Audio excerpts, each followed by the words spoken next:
Hey crew, it's Pitt, and I'm back with another Bible study. Today we are going to be back in the book of Numbers. We are doing an unconventional Bible study over here, so if you are comfortable in your religion and you are happy with your destination and all of the things that go along with that, this is probably not the Bible study for you. This is for people who are seeking just a little bit more and want to know just a little bit more than is conventionally available. I talk about things in a rather brusque manner sometimes, and I do not want to hurt anyone's feelings. If you're unfamiliar with what we're doing here, I suggest starting in Genesis. You don't have to, you can tag along, but sometimes it might be hard to keep up. I hold unconventional beliefs. I am okay with you flaming me in the comments, but I would prefer if you stayed respectful. I don't block people unless it becomes necessary.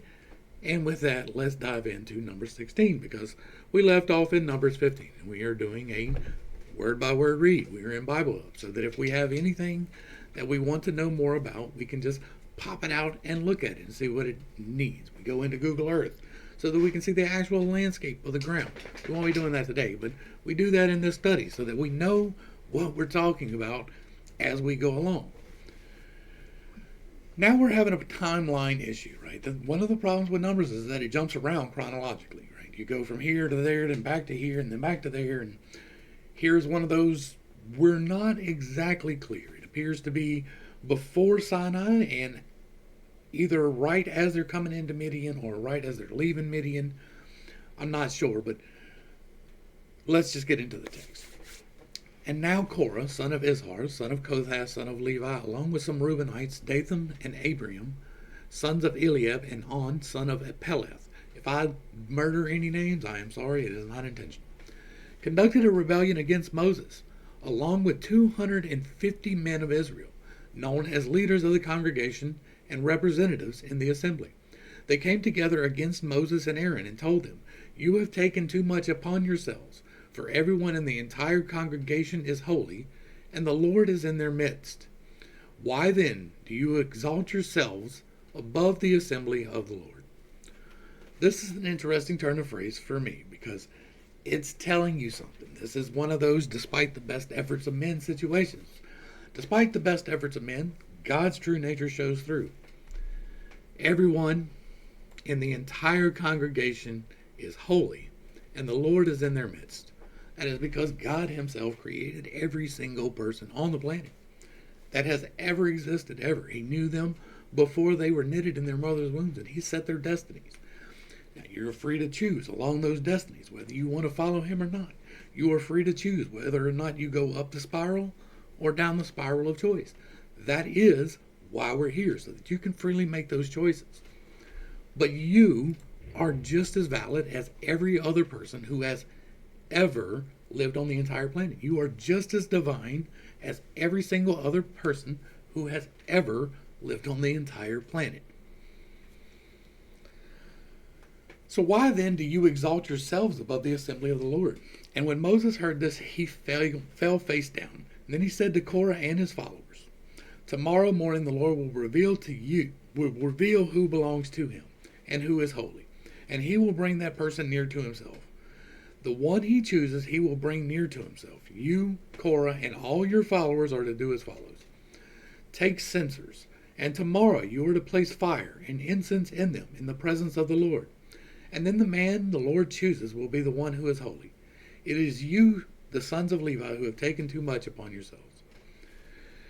Now, this makes me think this is after the law comes down, right? This is after Sinai and after they have firm control over the fires. The censers before the tabernacle, like this is definitely before they're in the wilderness wandering. But it seems to be after Midian. It seems to be right after they get the law because Moses can manipulate the fire now. We've already had, and one of the reasons why this is broke up chronologically is so people don't put this together, right? Nobody ever goes through some people do. I never mean everybody when I say everybody. I never mean no one when I say no one. I mean the greater population. Nobody goes through Numbers. It is a boring text to most people. It is irrelevant to most people. So they don't go through here and see how the chronology jumps because they don't read it straight through like that. Some people do. Some people read it, but they apologize for it. Right? Well, this is because of this, and this is because of this, and I don't do that. I take each one of these as the separate book that it is. Now, altogether, it is a story that is being told for our benefit. It is to help everyone rise, but specifically at this point in history, it is just for the Israelites. We talked before about how when he came into Midian, his father-in-law said, "Hey, bro, you need to break up your authority a little bit. You need to spread the responsibility for this 3 million people to other people. You need to appoint some judges so that they can take some of the pressure off of you." And then they had to have a law in order for the judges to apply it. And so Moses went up the mountain. And he come back down with the law, right? No. The covenant was signed before he went up the mountain. It was signed in blood through a ceremony with ears and toes and everything. And so he goes up the mountain and he gets an instruction manual to build a thing, and he comes down with the thing, and now he can control the pillar of fire and the cloud of smoke. He can control where this thing is directed. We see that coming up later in the conquest, right? But right now, we have seen him use it, right? We've already seen examples in Numbers of him using it. Well, he's about to use it again. This is after they've received the law and after they've established the temple, because the Levites are assuming responsibility, and so they're wanting more than they're allowed to get. But remember, who is allowed in the presence of the Lord? It is only Aaron, Moses, and Aaron's remaining 2 children. So they know what to do in order to not get hit with fire. And you know how they found out? Because the 2 drunk sons of Aaron have already gotten fried by not offering it correctly. And so they set these people up, right? They say, this is going to be the will of the Lord. Whoever correctly brings the fire in front of the altar, God's going to bring him close. They set these people up with that. This is an establishment of authority. It is a setup by Moses, Aaron, and his sons to establish authority over the Levites. Now, the Levites had a whole book we just went through where they were establishing authority over the people, but they weren't given specifically the ark and the priest duties. They're given the temple duties. This is some of that contention right here.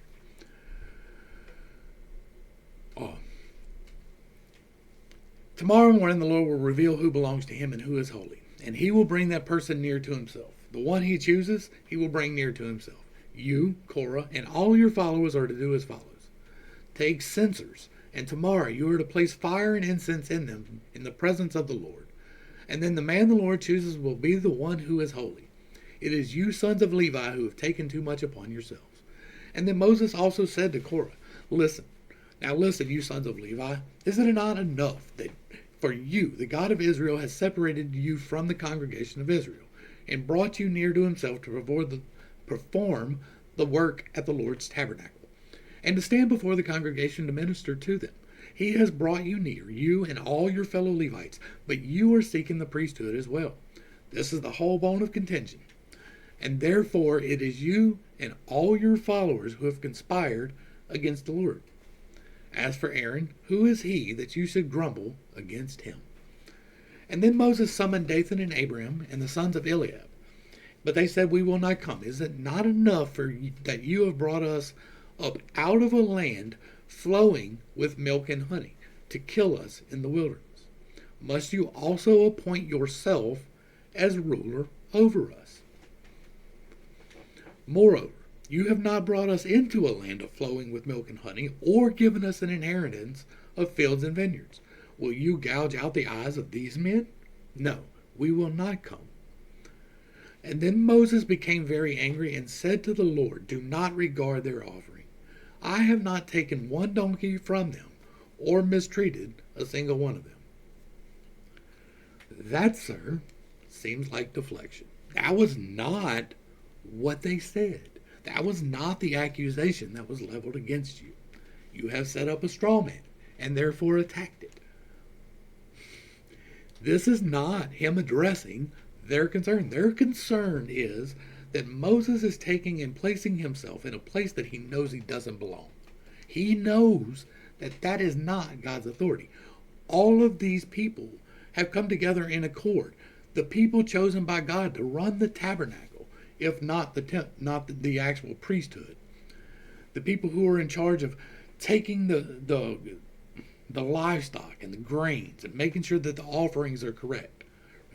These people who are to enforce the law upon the greater congregation are looking at this man through the light of what has been revealed to them by God, that everybody is the same, but some people are to help out, right?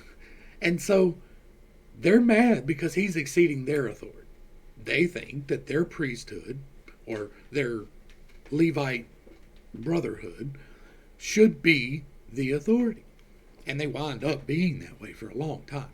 But they're also calling out the fact that they have not had the promises fulfilled to them. God has not fulfilled his promises. That is something that apologists are okay with saying, well, yeah, but that's because of their disobedience, so they had to deal with it later. God could have chastised them in the land. God didn't promise them that it would be difficult to get there. Right? God promised them that he would protect them fleeing from Egypt and bring them directly into a land of milk and honey that they would not have to fight for, that people would flee from them.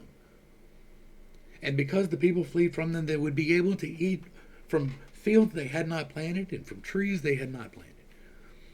They would not have to plant the crops that they would harvest. That is what the promise was to them when they left Egypt. Not that they would be disobedient, because God didn't know that they would be disobedient.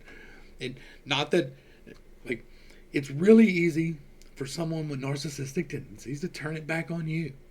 And that's what we see here, right? When Moses is setting these people up to die, that is a narcissistic thing to do. He is doing that so that he and Aaron maintain control of these people.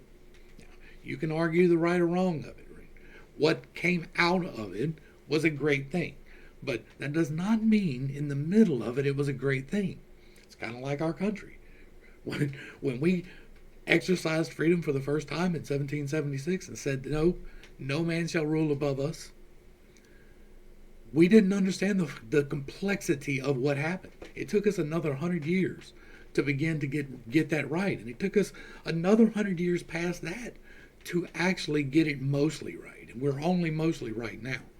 But we are mostly right.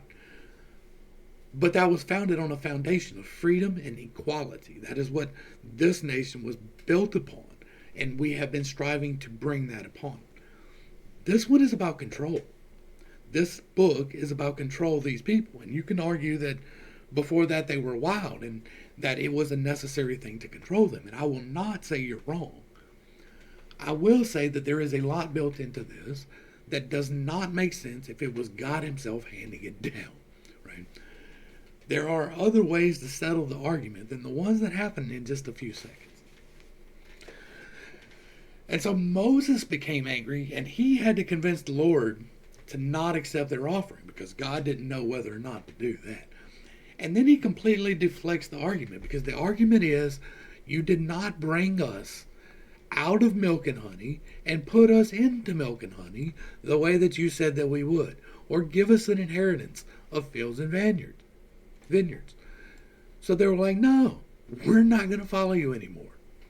And then Moses convinces God not to take their offering.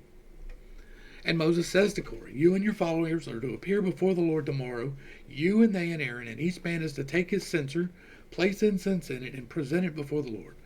250 censers. And you and Aaron are to present your censers as well. And so each man took his censer and put fire and incense in it, and stood with Moses and Aaron at the entrance to the tent of meeting. And then Korah had gathered his whole assembly against them at the entrance to the tent of meeting. The glory of the Lord appeared to the whole congregation. And the Lord said to Moses and Aaron, separate yourselves from this congregation, so that I may consume them in an instant. But Moses and Aaron fell face down and said, O God, the God of the spirits of all flesh. There's another one. When one man sins, will you be angry with the whole congregation? Why not? He visits the sins of the father down 7 generations. He holds responsible the entirety of the congregation. If one man goes out and gathers firewood on the wrong day and they don't beat his brains out with rocks. So why wouldn't he? Why would he not be angry? He has shown himself to be a vengeful and angry, capricious God. That is what we have seen so far. An unknowing, misguided God. One who has to be coerced, either towards wrath or away from wrath, by his intercessor Moses. And it's Moses' decision whether or not the punishment actually strikes and continues. So Moses separates the people. And then the Lord said to Moses, "Tell the congregation to move away from the dwellings of Korah, Dathan, and Abraham." So Moses got up and went to Dathan and Abraham, and the elders of Israel followed him. And he warned the congregation, "Move away now from the tents of these wicked men. Do not touch anything that belongs to them, or you will be swept away because of all their sins." And so they moved away from the dwellings of Korah, Dathan, and Abiram. Meanwhile, Dathan and Abiram came out and stood at the entrances to their tents with their wives and children and infants. So these people who dared question whether or not Moses should be the sole authority gets called out by Moses, right? And somehow Aaron's not here at the moment. And then Moses says, "This was how you will know that the Lord has sent me to do all of these things, for it was not my own doing. If these men die a natural death, or if they suffer the fate of all men, then the Lord has not sent me. But if the Lord brings about something unprecedented, and the earth opens its mouth and swallows them all, and all that belongs to them, so that they go down alive into Sheol, then you will know that these men have treated the Lord with contempt." And as soon as Moses finished saying this, the ground beneath them split open, and the earth opened its mouth and swallowed them and their households, all Korah's men, and all their possessions. They went down alive into Sheol with all they owned. The earth closed over them, and they vanished from the assembly. At their cries, all the people of Israel who were around them fled, saying, "The earth may swallow us too." And fire came forth from the Lord and consumed the 250 men who were offering the incense. So, we've talked in Exodus about the manipulation of powers that, in my belief, creation is electromagnetics, right? Everything can be brought down to the level of electromagnetics and the interaction between different forces. Your body, I believe, is held together by electromagnetic forces. We call them chakras, and they kind of hold the flesh by gravitational force almost. It's beyond my full comprehension, and I'm not, like, I can't say, "This is it," right? I'm not going to be that dude to tell you, but in my estimation, cleansing my chakras made a big difference in my spiritual life. It set me into a different place with my God. And so, through electromagnetics, you can do some really wild stuff. Lasers are manipulations of electromagnetics because light photons themselves are electromagnetic. Everything consists of a nuclear charge, of a positive or negative emission. You can manipulate those things through magnets or lasers or microwaves or cell phone towers or whatever it happens to be that you use to manipulate these electromagnetics. It can be done. I firmly believe that Moses had access to a technology that was beyond what most people said, like most people are aware of. It is well beyond anything that current times will even acknowledge is a possibility. Yesterday, in the last study, we talked about the Anunnaki and how they built these cities.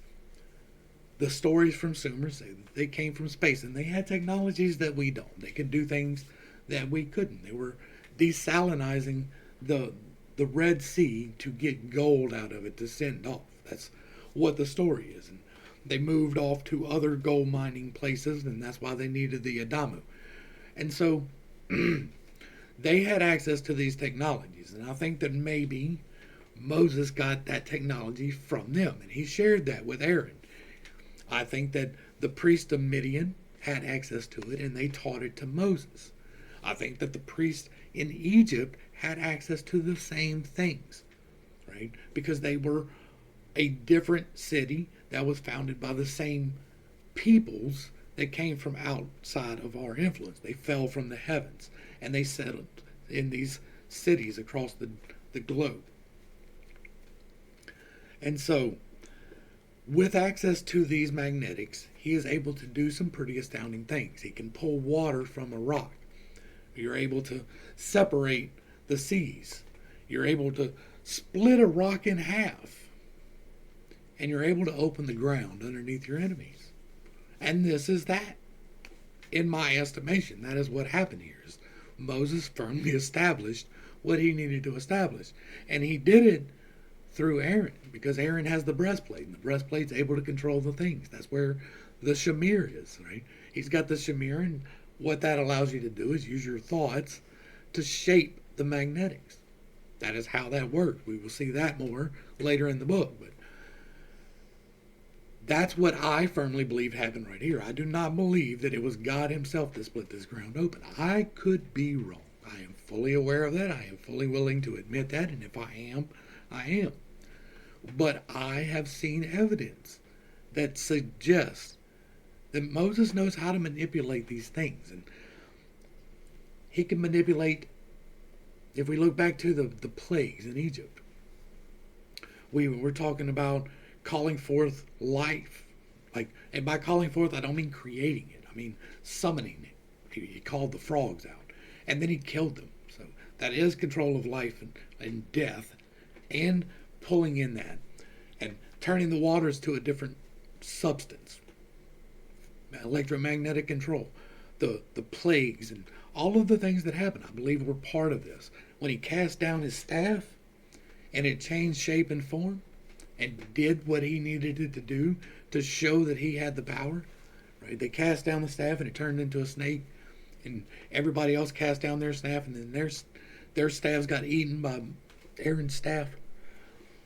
That is the same things that's going on here. These are the same miracles and the same manipulations that Moses uses to control the Israelites. But it's the first plagues should have been enough, but they weren't, because they could be reproduced. That's why the whole situation of control is in play. Right? He used these miracles to try to control Pharaoh in order to get these people out of the land. And we've already dealt with that. We're not going to dig back into that. But now he is using the same type of miracles. They're not the exact same miracles, but they're the same type. He is controlling the earth here. He controls the water. He controls various things through this. And not just him, but Miriam. Miriam's a sorceress and a prophetess. And she has things to do too. And we saw where there was some contention between them before, and she turned leprous because Moses is able to do that. Right? He did that in Exodus. He stuck his hand in and pulled it out, and it's white as snow. That's what happened to Miriam just shortly ago. All right, so, and so they stand at the entrance of their tents, right? These people who dare to question whether or not Moses should be the sole authority. They're like, nah, we ain't going to show up there. You control that. We know that. So we're not going to go. And so he goes to them and he's like, all right, bet. And Moses said, this is how you will know that the Lord has sent me to do these things, for it was not my own doing. All right, we did that. They went down alive into Sheol with all they owned. The earth closed over them and they vanished from the assembly. And at their cries, all the people of Israel who were around them fled, saying, the earth may swallow us too. And the fire came forth from the Lord and consumed the 250 men who were offering the incense. Now, the fire, we already knew was going to happen because they are not offering correct, right? They don't know the proper procedures. The two people that did know it were drunk and messed it up a little bit and died. It is an electric discharge that caught them on fire. They're holding the wrong thing. They're not doing it the right way. They're not grounded. And so when the fire hits their metal thing they got in their hand, it fries them. And then the Lord said to Moses, "Tell Eleazar, son of Aaron the priest, to remove the censers from the flames, and to scatter the coals far away, because the censers are holy. As for the censers of those who have sinned against the cost of their own lives, hammer them into sheets to overlay the altar, for these were presented before the Lord, and so have become holy." Now, to scatter the coals far away, they're radioactive now. That's what he means by holy. That's what that means right here. They have fried them with the holy fire, and it turned them into radioactive waste. The coals and the stuff in it, it's all radioactive now. When the two priests, like the sons of Aaron, who were drunk and offered fire incorrectly, they had to be carried out by somebody else because they were radioactive. That's what's happening here. He has gotten access to radioactivity. He is able to put plagues on people because of radioactivity. The test for pregnancy or for faithfulness that we did in the other one, it's radioactivity. They're using this radioactivity as the determining factor for a lot of things. It is so advanced that it is as magic. It would be to us because we don't have the same level of technology. We can't just form with our thoughts and shape stone. But it says in here that they did that. And the next day, the whole congregation of Israel grumbled against Moses and Aaron, saying, "You have killed the Lord's people." But when the congregation gathered against them, Moses and Aaron turned towards the tent of meeting. And suddenly, the cloud covered it, and the glory of the Lord appeared. Imagine that. Imagine that. And then Moses and Aaron went to the front of the tent of meeting, and the Lord said to Moses, "Get away from this congregation so that I may consume them in an instant." And Moses and Aaron fell face down. And Moses said to Aaron, "Take your censer and place fire from the altar in it and add incense. Go quickly to the congregation and make atonement for them, because wrath has come out from the Lord. The plague has begun." And so Aaron took the censer as Moses had ordered and ran into the midst of the assembly. And seeing that the plague had begun among the people, he offered the incense and made atonement for the people. He stood between the living and the dead, and the plague was halted. But those who died from the plague numbered 14,700, in addition to those who had died on account of Korah. And then Aaron returned to Moses at the entrance of the tent of meeting, since the plague had been halted. The plague is radioactive fallout. They have just irradiated 250 people to the point of consumption. And so the whole area is lit up like a candle. Now, I don't know if there's some lead involved or if the way that the garments are created or what. I don't understand how it happened, but somehow Aaron is able to go in where people are dying. Like this isn't you get sick and waste away. Right? They struck the 250 people. And then it's the next day. And everybody's mad. Right? Because you struck these 250 people and then everybody gets sick in the area where these 250 people died. I'm sure that it is the people who were related to the 250 people, right? That would make sense. And so this plague is directly related to the consumption by fire. And the intervention has something to do with that. And they're surprised by this. Moses and Aaron falls face down. Once again, we have, we're going to intercede for you to keep you from being consumed. But take your censer and place fire and add incense. Go quickly to the congregation and make atonement, because the wrath has come out from the Lord. The plague has begun.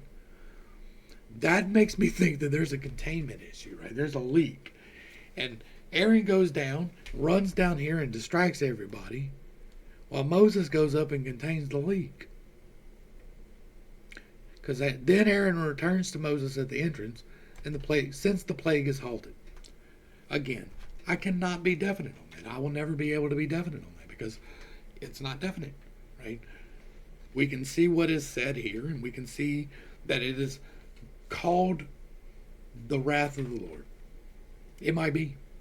Like, I could be completely wrong, but my experience with God is different than that. Maybe it's because we're in a different level of understanding, but I believe that Moses and Aaron was trying to establish something, and they did. They were trying to use the tools available to them in order to manipulate the system, to manipulate the people, to do the things that they needed to do to be better people. And they did.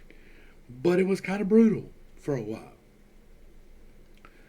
And now we're going to do 17 for sure, because 17 is short. This is also another one of those manipulations of the electromagnetics now. This is, on face value, absolutely a miracle. Right? And the Lord says to Moses, "Speak to the Israelites and take from them 12 staffs, one from the leader of each tribe, and write out each man's name on his staff. And write Aaron's name on the staff of Levi, because there must be one staff for the head of each tribe. Place the staffs in the tent of meeting in front of the testimony, where I will meet with you. The staff belonging to the man I choose will sprout, and I will rid myself of the constant grumbling of the Israelites against you." And so Moses spoke to the Israelites, and each of their leaders gave him a staff, one for each of the leaders of their tribes, 12 staffs in all. And Aaron's staff was among them. And then Moses placed the staffs before the Lord in the tent of testimony. The next day Moses entered the tent of testimony and saw that Aaron's staff, representing the house of Levi, had sprouted and put forth buds, blossomed, and produced almonds. And then Moses brought out all the staffs from the Lord's presence to the Israelites, and they saw them, and each man took his own staff.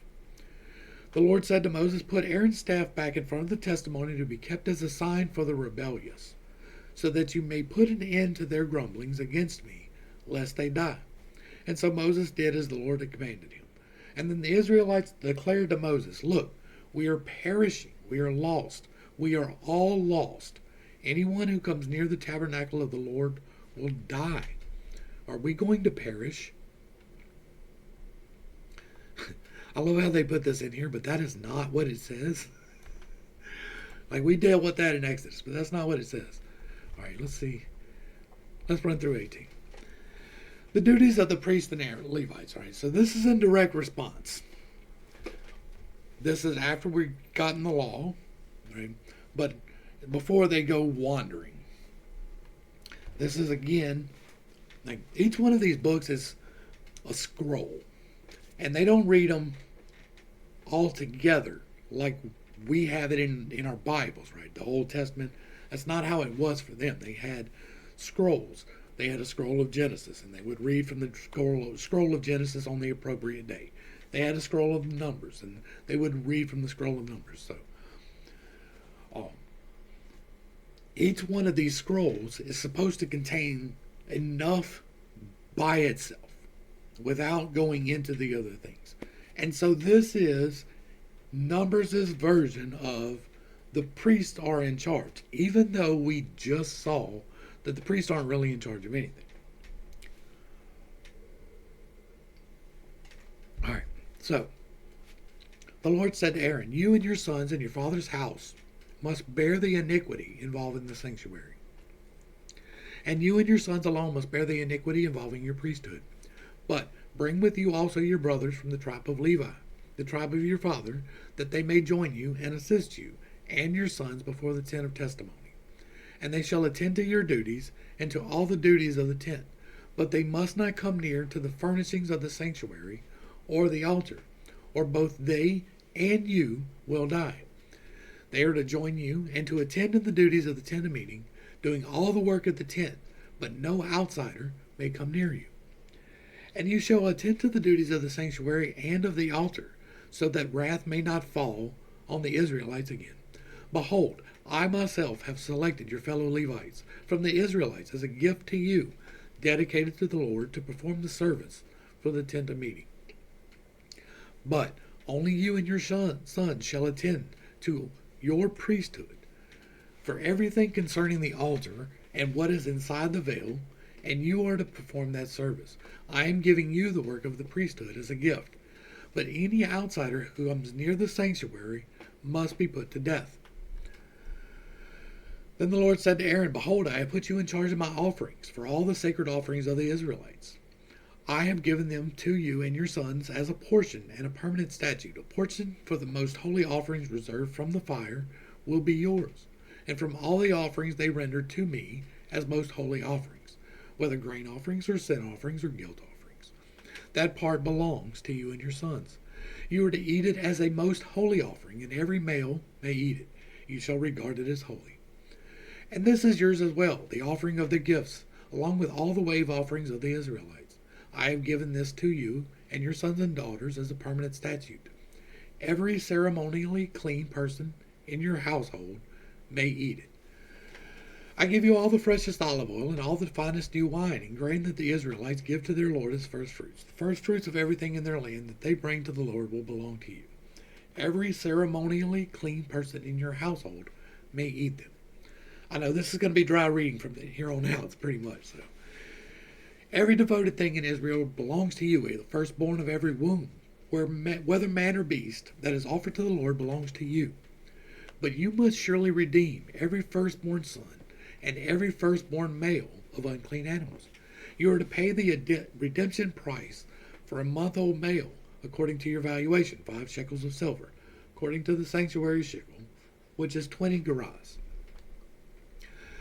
But you must not redeem the firstborn of an ox, a sheep, or a goat. They are holy. You are to sprinkle the blood on the altar and burn their fat as an offering made by fire, a pleasing aroma to the Lord, and their meat belongs to you, just as the breast and right thigh of the wave offering belong to you.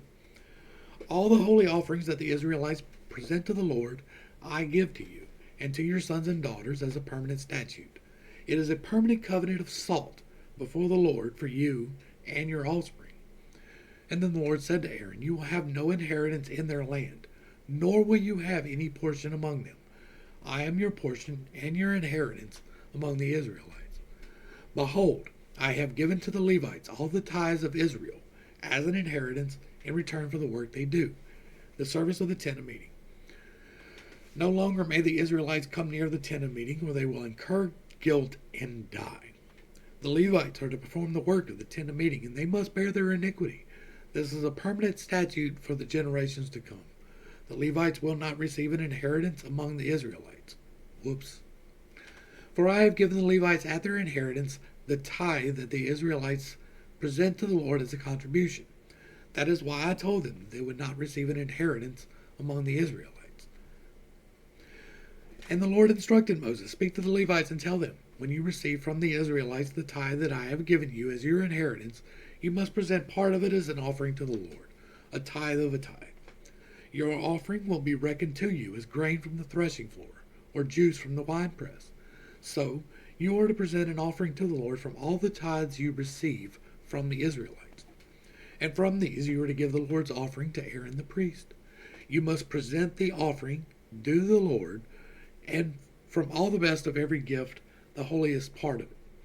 Therefore say to the Levites, When you have presented the best part, it will be reckoned to you as the produce of the threshing floor, or winepress. And you and your households may eat the rest of it anywhere, but it is the compensation for your work at the tent of meeting. Once you have presented the best part of it, you will not incur guilt because of it, but you must not defile the sacred offerings of the Israelites, or else you will die. All right, we're going to do 19 too. Once again, this is just establishing the dominance of the Levites, right? Subordinate to Aaron and Moses, but above everyone else. The red heifer. This is something that's getting a lot of attention these days in the news because it seems like we may be getting close to the completion of some of the cycles. And as such, a red heifer will be sacrificed to begin the sacrifices. This is where that's written out. And then the Lord said to Moses and Aaron, This is the statute of the law that the Lord has commanded. Instruct the Israelites to bring you an unblemished red heifer that has no defect, and has never been placed under a yoke. Give it to Eleazar the priest, and he will have it brought outside the camp and slaughtered in his presence. Eleazar the priest is to take some of the blood on his finger and sprinkle it 7 times full toward the front of the tent of meeting.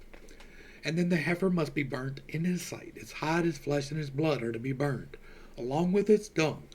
The priest is to take cedar wood, hyssop, and scarlet wool, and throw them onto the burning heifer. And then the priest must wash his clothes and bathe his body in water. After that he may enter the camp, but he will be ceremonially unclean until evening. The one who burned the heifer must also wash his clothes and bathe his body in water, and he too will be ceremonially unclean until evening. And then a man who is ceremonially clean is to gather up the ashes of the heifer and store them in a ceremonially clean place outside the camp. They must be kept by the congregation of Israel for preparing the water of purification. This is for the purification from sin. The man who has gathered up the ashes of the heifer must also wash his clothes. He will be ceremonially unclean until evening. This is a permanent statute for the Israelites and the foreigner residing among them. Okay.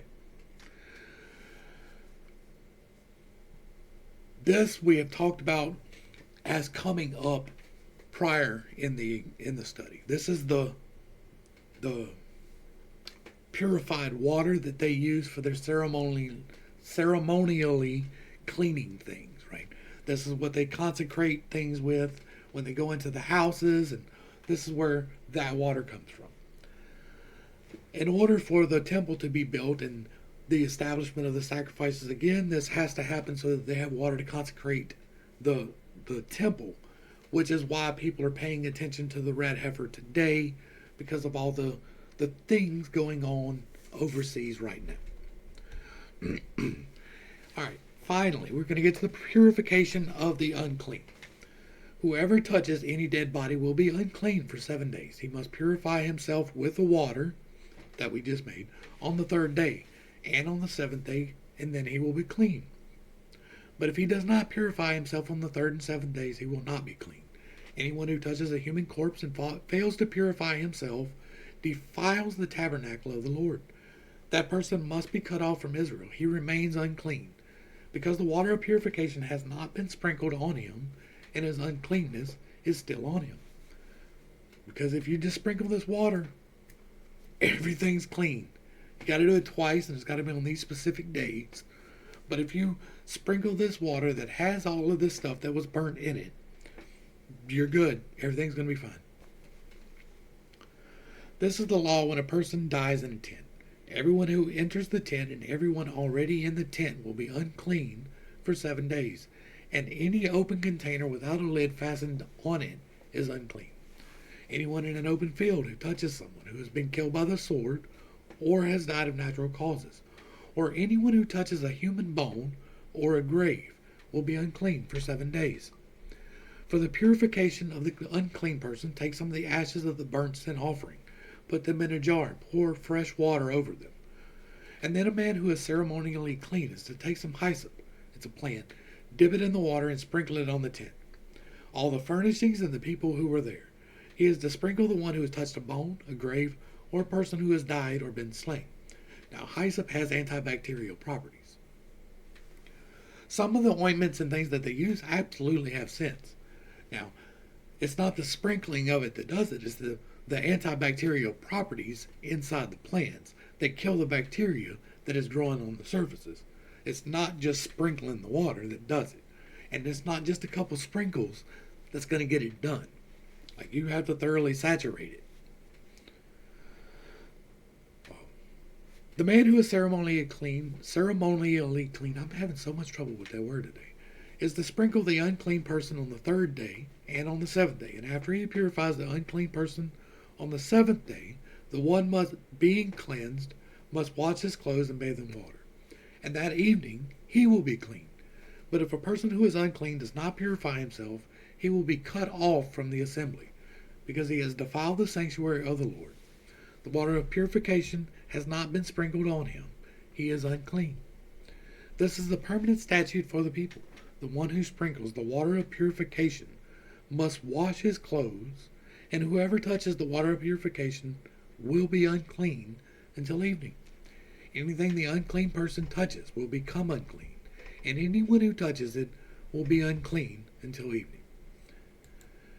And that's where we're going to wrap this one up. When we get back, we'll be dealing with some more controversy. So going into 20, we will be dealing with some more stuff. I know that I hold some severely unconventional beliefs. I know that the things that I say and the things that I read out of this book are not the things that other people see and read out of this book, and that is perfectly fine with me. I came to this path because I was not satisfied with the things that other people believe. I did not believe that you ever had to be washed in blood any more than these sprinkles purified you. Now, your belief in that blood or their belief in those sprinkles can make a whole world of difference in things. But that doesn't mean that they were necessary. Now, if you were to take the soap that is provided, right, you're taking fats and ashes from bones and proteins and mixing them together and mixing them with water, you're making soap. And you take the hyssop, which has antibacterial properties, and you dip it in the soap and you sprinkle it on. And if you were to wash off with that, you're doing good. You're actually doing a cleanse, right? You're killing bacteria. You're getting rid of things. But it's not the act of sprinkling the water that makes the difference. It's the scrubbing it around. It's the spreading of it. It's not the act of turning and saying you're wrong that changes your life. It's the changing of your life that shows that you were wrong. It's not, oh, forgive me so I can sin again. It is forgive me so that I can try not to. The only thing God has ever required from you is you. He has wanted your willing heart, willingly serving Him, and that is it for the entirety of forever. And so, do it. Just say something like this. Say, Dear Heavenly Father, I come to you as a sinner and I ask you to forgive my sins. I freely accept the grace that you freely extend to me, and I ask you to change my life to yours. And if you said that, and you meant that, and you act upon that, it is done. You don't need another person to interfere. You don't need no intervention. You don't need no bodily fluids. You don't need to go jump in a river. You don't need no ceremony put upon you. You need to walk in God's sight to the best of your ability, to earnestly strive to do what He wants. It is not a restriction. It is a freeing. And if you can wrap your head around the fact that getting drunk all the time is a bad thing, then you can wrap your head around the fact that God doesn't want you getting drunk all the time. He doesn't care if you drink a little bit. He really doesn't. He cares that you are a drunkard who does nothing. That's what He cares about. Hopefully I brought a little bit of enlightenment and not too much confusion to a very complicated topic. I understand that I hold unconventional beliefs and that some people are going to be quite upset with them. I don't do it to upset you, but I don't care if it does, because I am just doing what I am being told to do. I am being told to show that so much out of this book does not make sense. So much out of this book is inconsistent with the will of God. It is merely a revealing of the next level to these people. And it is a good, firm foundation for us to improve upon as we have throughout history. But it is not the end-all be-all, and it never was. It was a guideline. The whole of the law is to love your God and to love your neighbor. That is all of it. And that's where we're going to end it. To the crew, thanks for hanging out. I appreciate every single minute that you are here with me, and I am praying for you every single day. Until next time, I love you. God loves you. You are perfect, whole, and complete just the way that you are. This has been Pitt State. Peace.